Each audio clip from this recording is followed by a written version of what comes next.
Amigos, bom dia. Hoje a gente vai fazer uma oração direcionada à formação das capitanias hereditárias.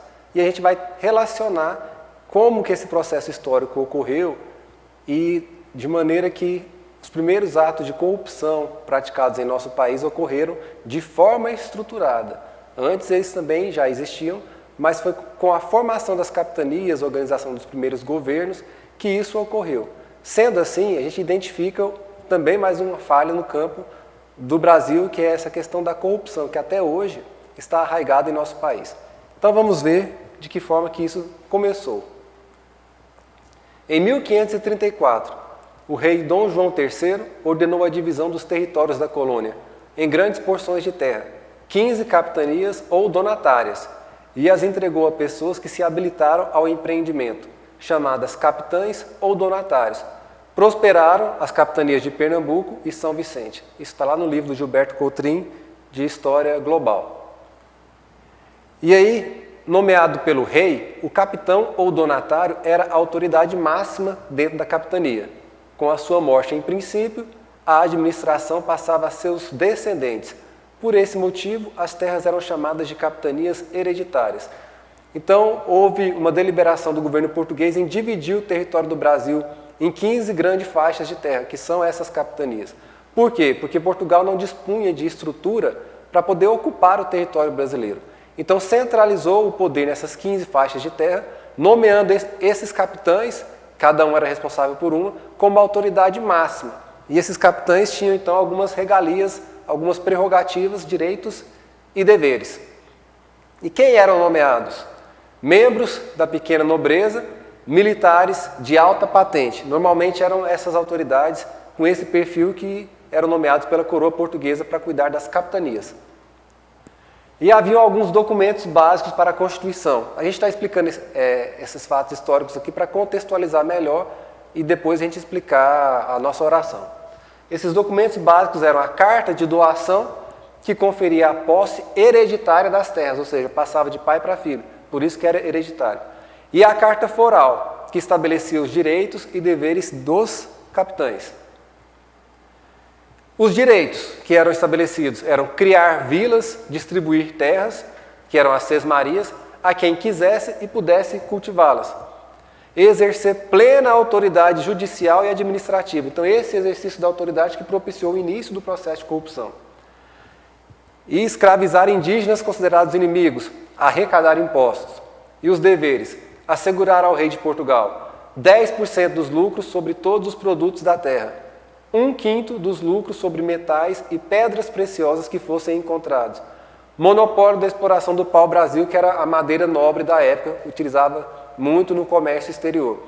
Então, esse perfil aí dos capitães hereditários, essa plena autoridade que eles exerciam, proporcionava, então, os atos de corrupção, porque a partir da cobrança de impostos ou a partir de resolver conflitos particulares, muitas dessas autoridades, na maioria das vezes o próprio capitão recebia algumas benesses para poder se corromper e decidir de forma injusta. Então, de forma estrutural no Brasil, a corrupção se iniciou nesse processo. E, infelizmente, ela se perpetuou, mesmo após a extinção das capitanias, todas as formas de governo que se organizou, sempre houve corrupção, e a gente vê nos noticiários até hoje, né, vários escândalos diariamente. Então foi uma coisa que se arraigou no Brasil e é algo que a gente precisa trabalhar também em nossa oração. E é tanta corrupção que muitas vezes surge até a dúvida, né? Então por isso que a gente optou por trazer algumas mensagens a respeito disso. Uma pergunta que foi feita para o Chico: o Brasil continua sendo o coração do mundo e a pátria do Evangelho? E atualmente no Brasil, existe algum espírito superior que possa levar o país ao desenvolvimento global? A resposta do Emmanuel: essa denominação foi dada ao Brasil por Jesus e não lhe será tirada. Espíritos de escola, ou seja, bem superiores, têm reencarnado em todas as partes no seio de todos, os povos para o progresso geral. E o Brasil não está desprovido dessas almas. Cabe a cada um de nós o aperfeiçoamento íntimo, que é a obrigação primeira de todo espírito encarnado. E juntos, fazendo de nossos corações e lares recantos de paz, terão um país de grandes realizações. Então, para corrigir esse processo de corrupção, precisa primeiro de um aperfeiçoamento íntimo. Porque um governo só é corrupto porque a sociedade também é corrupta. Se cada um de nós começar fazendo um movimento íntimo de agir de forma honesta, de forma justa, combatendo a corrupção dentro de nós, isso vai refletir no campo do Brasil e gradativamente poderemos alterar esse cenário aí de corrupção. E o Emmanuel também diz em outra mensagem recebida em Pedro Leopoldo: vê-se, pois, que todos os problemas econômicos estão enfeixados nas questões de ordem administrativa.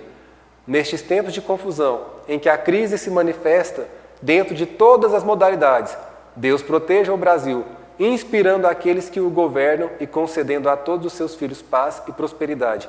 Então é outro caminho importante. Além do movimento íntimo, a gente rogar pela proteção divina, para que os homens públicos sejam inspirados, que eles possam absorver esses anseios da espiritualidade superior. E Humberto de Campos, aliás, no livro do Humberto de Campos, o prefácio que foi escrito por Emmanuel, também tem essa parte aí importante da gente comentar.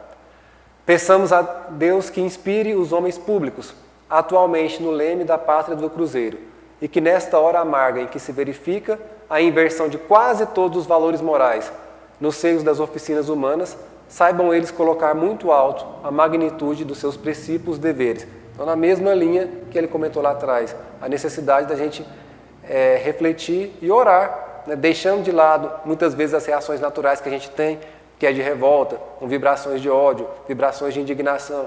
Claro que isso faz parte da nossa sociedade, né, isso está arraigado em nós, mas é a partir de uma nova forma de olhar para o processo, pedindo a inspiração dos homens públicos, dos governantes, é que também é possível a gente modificar esse cenário. Foco da oração de hoje, então, baseado no histórico das capitanias hereditárias que estruturou o processo de corrupção, é, primeiro, o nosso compromisso no constante aperfeiçoamento íntimo e coletivo, porque o movimento de um componente do campo repercute neste como um todo. Ou seja, então a gente vai impregnar em nós, como indivíduos e como coletividade, essas vibrações de compromisso com a nossa reforma íntima, com a nossa modificação da postura interna. E a segunda parte vai ser a inspiração dos homens públicos, desde os primeiros capitães hereditários até os atuais governantes. Nós vamos impor a vibração de respeito e zelo pela coisa pública, repercutindo no campo do Brasil desde os anos 1500 até os dias atuais. Tarefa difícil, mas que a gente tem capacidade de fazer. A gente conseguir fazer um trabalho bem organizado, bem estruturado, com o apoio da espiritualidade, vai ser um movimento importante para a gente corrigir esse erro histórico da corrupção arraigada no nosso país, no campo do Brasil, impregnado desde lá, nos anos de 1500. Ok? Então, às 11 horas a gente vai fazer o nosso trabalho e até lá, bom trabalho a cada um.